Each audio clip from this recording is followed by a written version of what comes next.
Hi, everyone. Welcome to the Down Low with Mike Dorezzo and my buddy Joel Lowe here. Joel, tell us a little bit about yourself before we get started this week. Oh man, I'm Joel Lowe. Been in this information security world for 15 years. Done all kinds of things. Worked for the government for 8 years. Certification, accreditation. Went from greenfields to setting up, the whole program, the kit and caboodle. So yeah. And what about you? Great. Yeah. So same deal with me, 15 plus years in IT and InfoSec and governance, risk, and compliance. Did consulting for 6.5 years and worked for a Fortune 10 company. If you're interested in knowing more, obviously you can look at Joel and my LinkedIn account or websites. I'll go ahead and put that up here. If you're interested in following and learning a little bit more about what we can say and just our thoughts on things, feel free to hit the subscribe and like button, and it helps us out.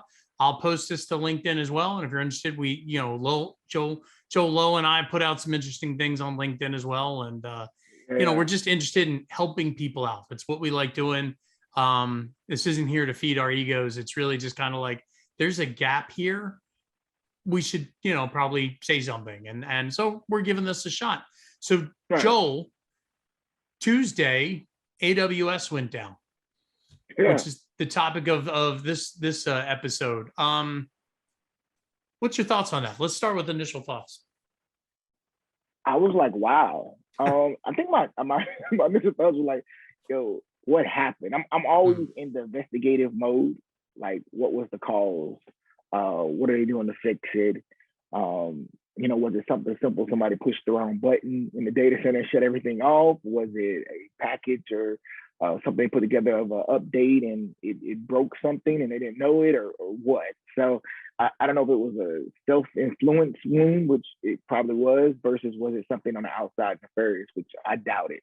But then my other thought was, what do you do for your backup, right? So AWS is, that is who we use, right? It's everything to us. Then what's your backup to the backup, right? So how do you keep yourself up? What is the redundancy and what does that look like? Which we'll dive in more. What was your thoughts when you first saw it?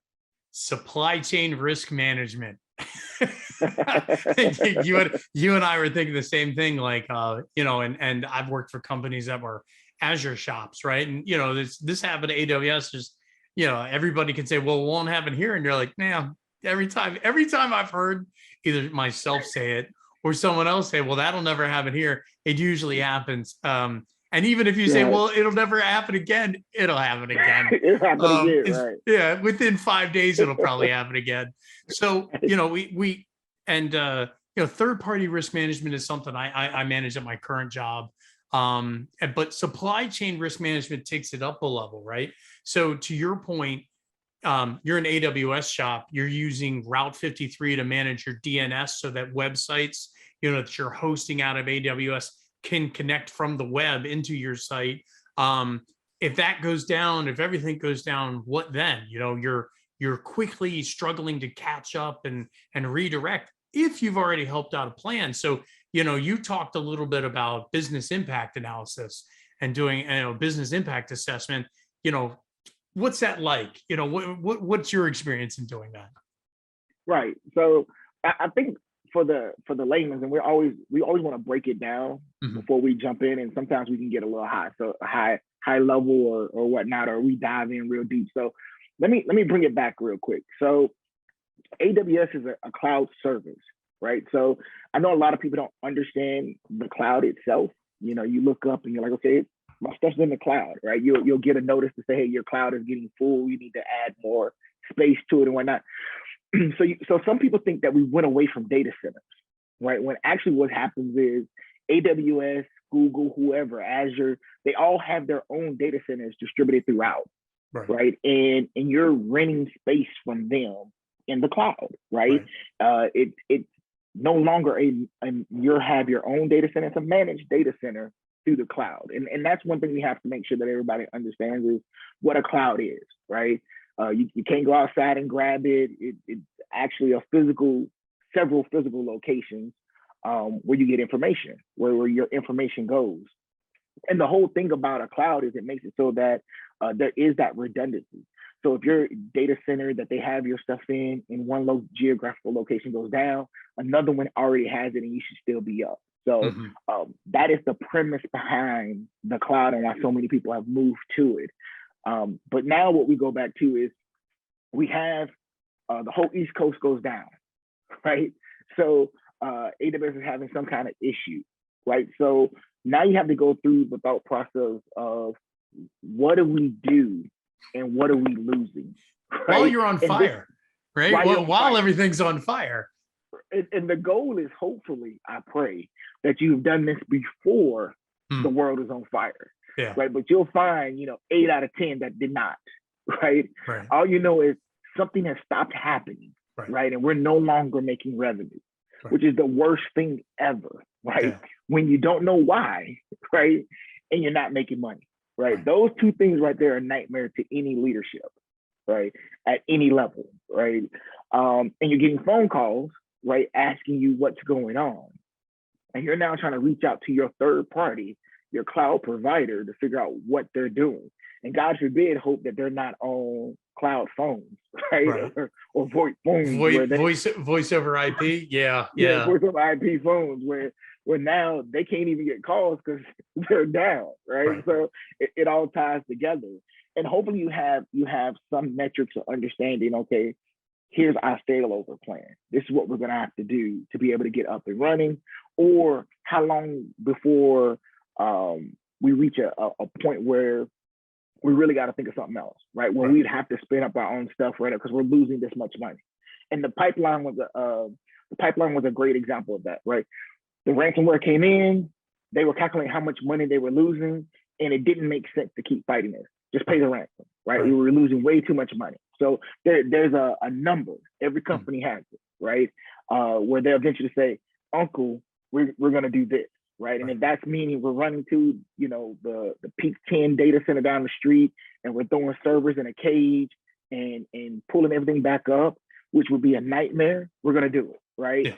But whatever that number is, when you get close to it, having some plan to say, okay, this is how we're going to do it, right?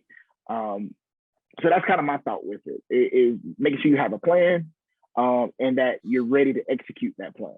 Yeah, and test it, right? So I think you and I did a tabletop when you were a client of mine. We did a tabletop exercise. We did a disaster recovery read through. Like, does this still make sense? Or do we have all the right people on the call or on the phone?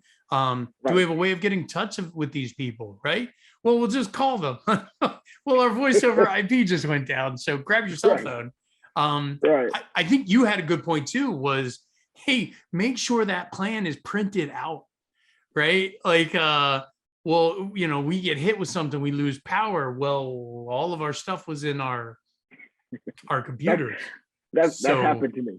Yeah, that's literally happened. It happens. We laugh, but it happens, right? It's happened, and it's been a nightmare. Yeah, and then I think you talked about prioritization, right? When we do that risk analysis, that business impact analysis, everybody's like, mine is the most important.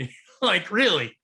Okay. I need to be up first. Right. I need to be up first. You're like, oh, okay. Why do you think that? Well, because I generate money. And you're like, okay. And you never want to walk in with assumptions. Sometimes you really do need to understand application wise where the balance is, right? So I tell people, let's do an inventory of all the systems you have, all the applications, and all of the people. Because the other part of it is you might have 200 applications and they're, okay, I've got 20% of that is critical. And you're like, well, all right, that's a hefty number for critical applications. How many people do you have to turn those up? Well, we only have Joel. You're like, okay, so Joel's going to focus on one application at a time. What's the first one Joel's going to work on? Email. All right, email it is, and everything else. So yeah, and also I think I'd mentioned I ran into a client that didn't say anything. Well, I'm not that important. We can come up whenever. They're like, okay, and we said, okay, so it's getting to the end of the month, and they were like, whoa, actually, if it's the end of the month, we need to be up within, by the end of the day because we have Right. reporting to do. And you're like, okay. And by the end of the quarter, whoa, actually, if it's the end of the quarter, we need to be up in 2 hours because we have to publish results. You're like, okay, so suddenly Right. you went from I'm not that important to the most Right. critical application in the room. So help you out here. Just, what's that look like? You had mentioned I, legal ramifications too. Did you want to talk about that? yeah, I'd also say just as like a hint for Yeah. anybody making one of these is safety, right? No Yeah. matter what, human safety, your employees and their safety is always going to be number one, Human right? life. So human life, number one. I mean, if you're taking any certification in your life, you know that that's number one, right? That's the answer. If you fail that question, we have bigger. I think the test just stop. The test Right. complete, just like you're done, right? So always remember that when you're looking at application things, if it's tied to safety, Right. that should be definitely number one, right? So that's just a hint, right? If you're looking at something and you're like, well, this is it just counts how many people come in and out the building. It's not that important. No. That Yeah. can be important Yeah. when the situation is going on. You're like, how many people are in the building? I don't know. Yeah. No, it's kind of important. And what was your question? You were Oh, asking the me? legal ramifications. You had mentioned Right. that if you sign up with a company, talk a Right. little bit more about that. So one of the things that I always do is making sure from a contract standpoint that there's language within those agreements with third parties, right? And you craft that with your legal team to make sure that it's strong. But what I want to know is everybody's gonna always take care of themselves first, right? So I have this relationship with AWS. We'll use them as an example. But when they're going through their stuff, they're not gonna call me and say, "Hey, Joe, we got some stuff going on over here. We just want to let you know." Right? No, they're focused on them, right? And the thing is, I'm responsible for my company, and I want to make sure I do right with my company. And time is not my friend, right? So I have a port open in my firewall where we run on this traffic, right? You send me stuff, I send you stuff, right? But if you're having an incident, I may want to shut that port off for a little bit, right? Just to protect us. But how do I know that if you don't tell me, right? So my thing is having some language in the contract with them that says, hey, within this certain amount of time, notify me, or you take on, this liability, you take on this financial whatever this is. So if they don't contact us within whatever that number is, right, and something happens on our end and we go down and we start losing money, but whatever that number is, we can then recoup that money back. Right? It's a transfer of the risk because I could have done my due diligence and due care if you would have let me know. But you didn't let me know. Because again, I understand that your world's on fire, but that's where the documentation in your book, in your risk document tells you, because I'm looking through, I'm like, hey, I gotta contact these 3 companies and let them know. We only have 24 hours, right? Or we only have 8 hours. So we need to let them know. Right. That's in your procedure, right? Your disaster recovery, and you didn't do that, right? And however you crafted that, and hopefully you already have something kind of crafted together that states, hey, we have some issues going on. We're going to keep you in touch. Here's a number of contacts you can get in touch with us. But at this point, you've been notified per our contract agreement that we are going through something, right? And you send that over, boom, boom, boom, you're good to go, right? Or you make that call if you can. But again, having that in there protects you and your company. Because again, when they're going through, when the stuff hits the fan, no, they don't have time. And from a leader, I have every C-level calling you, right? The CFO, the CEO, chief legal, all asking questions, chief marketing. Then you have all of your IT people calling you. You're in meetings. You're trying to figure out what's happening. You don't have time to then take third-party calls, right? You barely have time to read emails, right? If you're doing that. So it's just a lot going on. And I get that, but that's where that legal stuff kind of protects you, where it makes them say, I need to take 1 second. I must contact them or it's going to hurt. You know what I mean? This is going to hurt us. To your point, I had a client who they were looking at the recovery because their vendor's system went down. And he looked at the contract and it said they're only liable for the amount that we pay them. And I'm like, ooh. And it was like to the tune of $50 a month. And I'm like, Yeah, we Ooh, probably should have looked at that before you signed off on that. No one expects systems to go down, especially a cloud-based application or cloud-based system, because you're like, well, they have redundancy built in. You're like, right, and anything can turn into a smoking crater. right, right, And nobody likes to hear that, but that's the reality. So take a look at your contracts. Vendor value add risk management, right? Is what's the propensity for something to happen? correct. There one, in risk management, there's always the case of flooding, right? Well, I'm at the top of a mountain. How could I get flooded? And you're like, because your sprinkler system could open up Right, right, and you get right. flooded and at the You top get of a mountain. flooded. It's easy Right, to drain the water out, but unfortunately, right. You're still flooded. you're still Right. flooded. So, take a look at that and just review, take a look. Does it make sense? So Joe, three takeaways from this kind of discussion we had. Where do you want to start? I think risk balance. Okay. Understand your risk level. Understand what you stand to lose. Mhm. Right. What's it worth to you?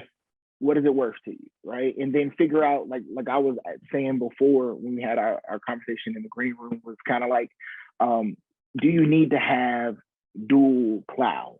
Right. Mm, Because I think from a data center standpoint, you always had two feeds coming in, right? right. Right. On two different sectors of the grid, right? Right. So that if one power grid went down, you still had, power coming in, which reduced that risk of losing, power completely throughout the data center. And I'm just wondering, do we have the whole premise of cloud, the way I described it to you, is supposed to be set up that way? But Mhm. then when you lose a whole East Coast, right? Right. It will it flip over, right, to the West Coast or to a different area? And how long does that take? Right. And it clearly took a little bit longer than I think a lot of people thought it was. Mhm. So again, understanding that risk and then what we can do to offset that if we need to. You Right. may look at it and say, you know what, it costs too much. We accept that. Right. Yeah. But No, that's a good knowing, point. but you need to know that. Yeah. You Well, know, it's, single point of failure, multi-point of failure. Right. Right. right, Well, that's a single point of failure. Like, yeah, we have redundancies built in to, suppress that and mitigate that risk and everything else. You have multiple points of failure. You're like, you better have multiple plans for each one of those points. But, right, right, sometimes neither one is better than the other as long as your plan is good. Right. right, Sometimes it's okay to have a single point of failure if you have a recovery plan that is tested, validated, and works, right? right, It's correct. okay. It's okay. It's not a dirty word anymore, right? It's Um, not. It's so not. documentation, we talked about that. Have your stuff printed out, have it Rent it out. available. Yes. Think of it this way, right? If I have a landline going into my house, I don't have a phone plugged into it, right? But if Right. I lost cellular signal today, if my cell phone just disappeared, um, I would know my wife's telephone number and my telephone number and no one else's. Right. So have that contact information written down, documented, and things like that. Right. Much and same for business, right? Hey, every month or every quarter, hey Joel, did your number change? Your email change? Did your address change? Okay, man, we're fine. Oh, hey, just checking in, Mike. Did you get a new cell carrier? Did you keep your old number? No, actually, I had Right. to get a new number. Here's my new. Okay, well, if we had an incident happen that morning before that conversation, I wouldn't have been able to get in touch with Mike or Correct. Joel. Right. So printing it out and then prioritization. Prioritization. Right. Yeah, Right. Prioritization. You need to understand what's going to come up first. Right. You need to understand what's your cheese. Right. right, What is important to you, and making sure that you have a plan. Well, again, going back to documentation of how you're going to get that up. Right. right. But you can't figure that out while the risk is going on, while the nightmare is going on. You Yeah, you need to kind of have that beforehand, right? yeah, And that way the business understands that these things need to come up. And again, don't forget, if it's anything doing with human safety, human life, that has to be number one. absolutely, Has absolutely. to be. That's one of the questions on the CISSP exam for security professionals that gets people human life, Human and life. the Torah, Yeah. Hammurabi's code. Um, Yeah. okay, well, Joel, thank you so much. Any parting thoughts? Hey, you know how I always end it. Hey, knowing is half the battle. No one is. Well, we're gonna get sued from Mattel, ladies and gentlemen. At some point, they're gonna come back, and they're gonna come, and I'm gonna go. It's my That's on Joel. Hey, what a story to be like. You know what? I was sued by GI Joe. Come on, man, Mattel. They got you. Hey. They got you. All this time we were worried about Cobra. So, all right. Well, hey, thanks everyone for joining us. Hopefully this was enlightening or at least sparked some considerations. If you like the content, please hit the like button. If you have any questions or things that you're interested in for us to discuss or cover, please enter them in the chat. Hit us up on LinkedIn. I'll go ahead and put our websites up on the end of this, and we'll talk to you later. Joel? Hey, y'all take care. Have a good one, guys. Take care. Yep.